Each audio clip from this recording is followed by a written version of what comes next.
tayo sa likod.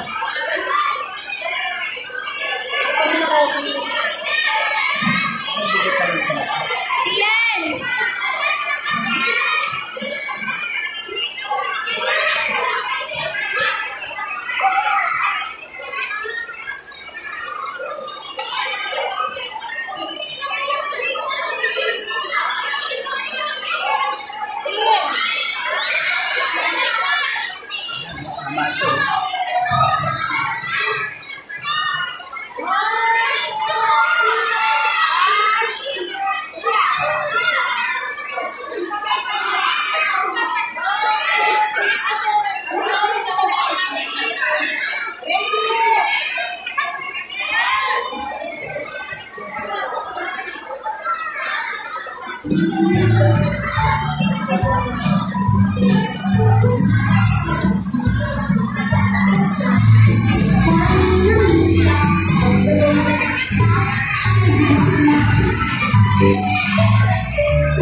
masipag at mahilig.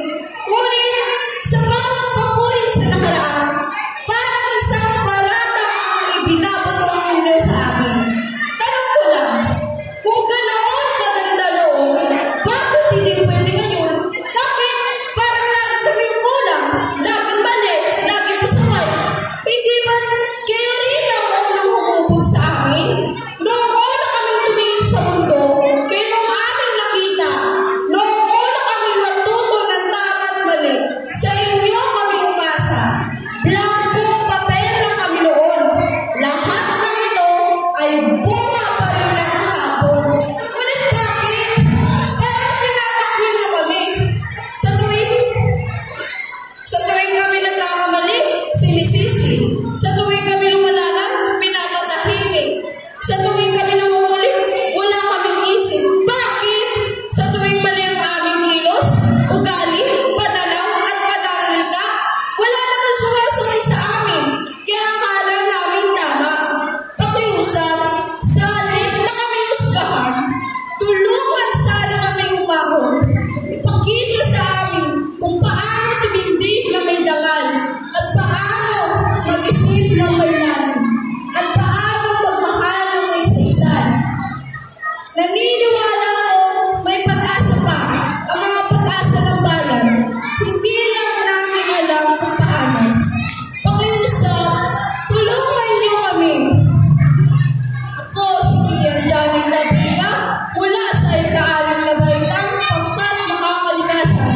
Tagapatnubay, Chef Miggy ng Cheryl Cedar po at tagapagsanay ni Ginang Shinamin Manaverde.